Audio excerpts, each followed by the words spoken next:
as fast as we can, do the project right, but get it done as quickly as we can. It's going to be painful, but we're trying to shorten it as much as possible. Now we say overall project completion in January of 12.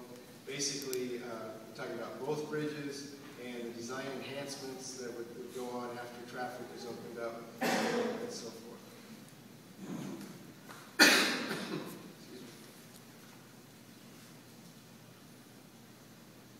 The doctor says acid reflux. I don't buy it.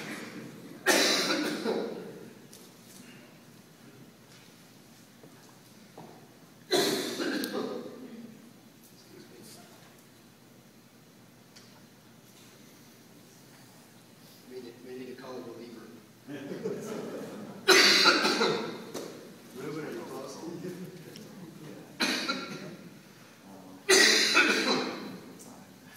Okay. Sorry. Ruben wants to come up.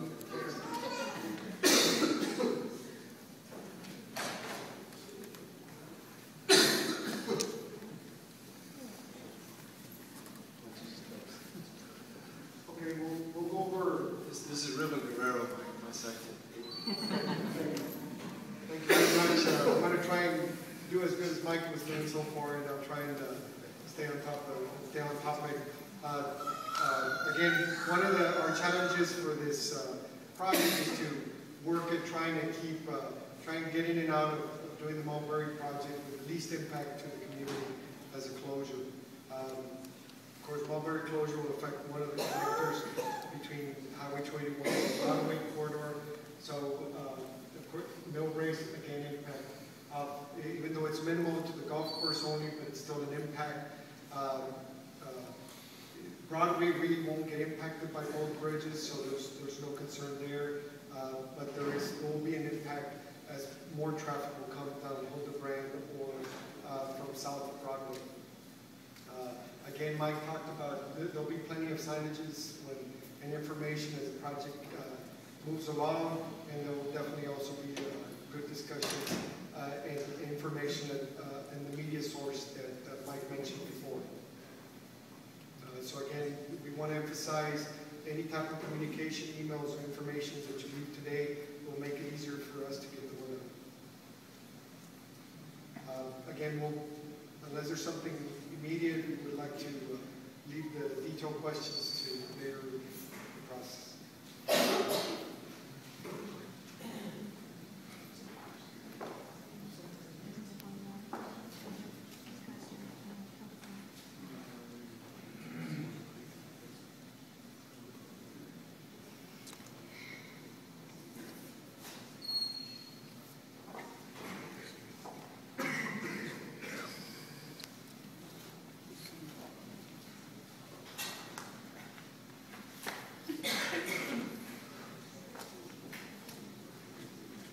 Ready, Mike? Or? I'm ready. Okay, great. So I don't want to pick your shoulders. Still be right. How did our reliever do? Did you okay? My staff's in the back saying, "Yeah, you'll do anything to get out of a public meeting," so I had to come back. Okay, the next project is the Broadway corridor. We call it Phase 3A. But basically it's the Broadway-Hildebrand intersection.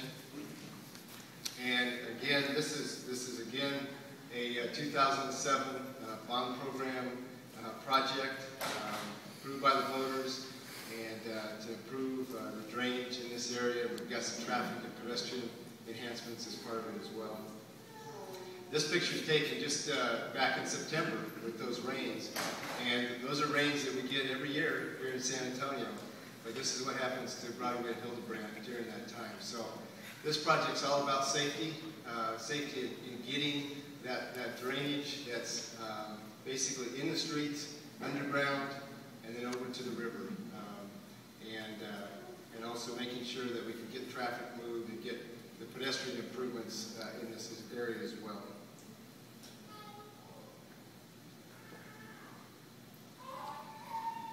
The yellow line around this area kind of shows the area of the surface drainage when it's raining, where that water is flowing through the area. And of course now We see it crossing the streets, running down Broadway and so forth. So the idea is to pick that up along Broadway at the intersections north of Hildebrand and take it underground with the new storm drain system and then take it down along Hildebrand and outfall to the river.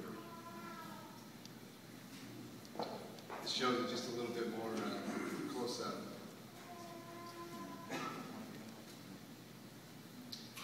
It's a $11.5 million project. I mentioned the storm drain system. It's basically an underground box culvert system that's going to run at basically 2 9-foot by 6-foot boxes, so a double barrel system to handle that 100-year storm. That storm that really has a 1% chance of happening. But I like to give our storm experts a hard time that this 100-year storm, I thought that was only supposed to happen once every 100 years, but it seems like it happens about once every 5 years. But Effie says, call it, there's a 1% chance that storm is going to happen. That's a better way to say it. Thank you. Okay, and so we're going to reconstruct, while we're doing that kind of improvement underground, we're going to reconstruct Broadway through the intersection, a little bit further north and south from the intersection, and then all the way along Hildebrand over to the bridge at the San Antonio River. We are also, let me get the next one here. While we're at it, we're taking care of a lot of the aesthetic issues in this area. You all know that there is a spaghetti mix of overhead power lines at that intersection. That is the hub for everybody out there. And so what we're doing, the city and our partnering agencies, AT&T, University of Incarnate-Word, Kunz McCombs, and others are coming to the table to fund undergrounding all those utilities as part of this project. It's going to be a dramatic cleanup of that area. It's going to really improve the aesthetics. It's a major undertaking because all of that has to be designed and pushed underground, but it's going to really clean up the area, and that's going to be nice. We're also going to put in more of the modern style traffic signals that you see rather than the span wire signals out there. We are going to put in we have some traffic lane and signal improvements. Basically a right turn lane as you're going south on Broadway, turning right onto Hildebrand. There'll be an exclusive right turn lane there.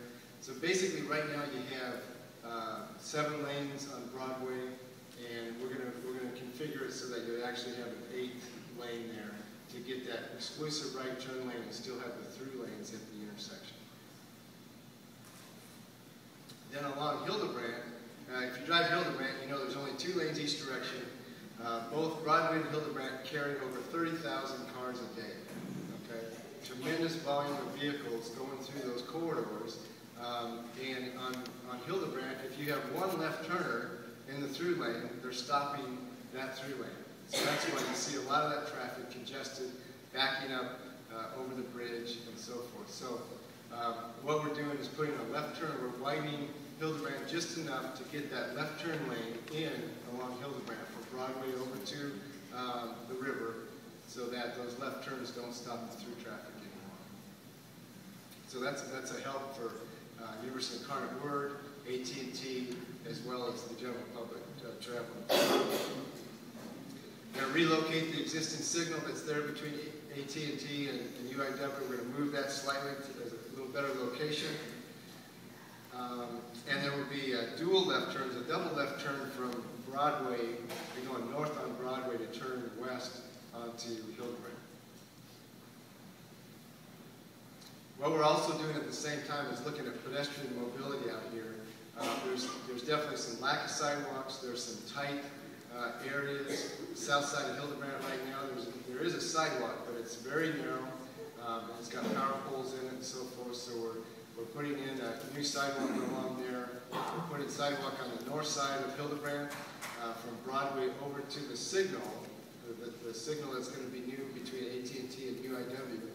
And that's where the bus stop is, so that we get some good pedestrian access there, improving the sidewalk conditions all the way around the intersection.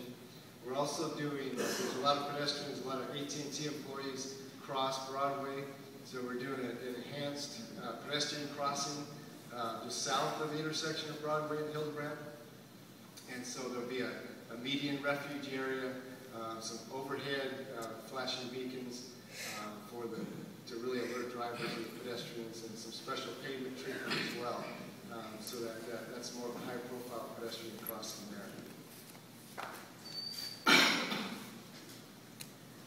One of the things that we're focusing on with these designs is the details, making sure the details are well done. And what we're doing, as we bring these two box culverts along Hildebrand towards the river, our first thought was we were going to direct them right into the bridge. They're under the street, right in an outfall, and right at the bridge location of the river. That was our first intent, but the hydraulic analysis showed that with the existing bridge, that could not be done. You could not outfall water at that point because the bridge doesn't have the capacity to handle it. You'd have to replace the bridge, which that's cost prohibitive with this project. So basically what we need to do as we approach the bridge at the river, we come off the bridge and we're going to go through a piece of Miraflores Park with a drainage easement. And so we're working with the San Antonio Conservation Society, Brackenridge Park, and our Parks and Recreation folks, and many groups, including the Texas Historic Commission and so forth, to make sure that we do that right. And part of that is providing mitigation to actually leave the park in a better condition than before the project started. And we're used to doing that with our projects, that when we need to touch a historic area, we need to take it and improve it in some way. So we're looking at working with those groups to make sure we do it properly from a historic perspective, but rebuilding the rock wall there as we go through there, and the metal railing, some of that's deteriorating, so we'll be able to rework that. And then we're also considering other elements there to make sure it's done right. So what we'd end up with is a drainage easement. It would be all underground. You wouldn't see it from the surface. And then when we outfall, we call it the outfall into the river, that's always a point of concern, is how are you going to properly design that to make it look good and also make sure you don't erode the river and so forth. So you'll be able to talk with others specifically to show you, we brought some of those plans along tonight, that basically we're going to have a combination of materials there between some rock boulders or limestone. We're looking at the different materials and making sure that treatment dissipates the energy of the water before it gets to the river, and then it's well treated.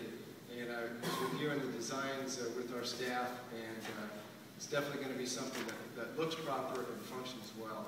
And so that's an important part. Anytime you're letting that much water enter the river. When we started the design, we did a field trip and looked at that specific crossing of Miraflores Park and that outfall, and actually had our tree expert out there and so forth, and positioned it to try to minimize the impact to the park and to the river right there. So I think we've got a good plan for that. And you're welcome to talk to us in more detail about that. Okay, just some of the other partners, SAWS, as part of this project. Whenever we do a project as a city, we want to make sure it's done once and it's good for 20, 30 years. We don't want that old stereotype of, okay, the city just finished the project and now they're turning it up again. So we're working closely on really joint bidding these projects so that SAWS can replace water lines, sewer lines as needed, CPS can replace the gas lines as needed, and they're part of this package. AT&T has been part of the property donation process. University of Incarnate Word has donated property. So we're excited about the partnership that's going on out here. And we also have other telecommunications groups that are part of it as well. This is just kind of a blow-up graphic that shows some of the different improvements from a schematic standpoint.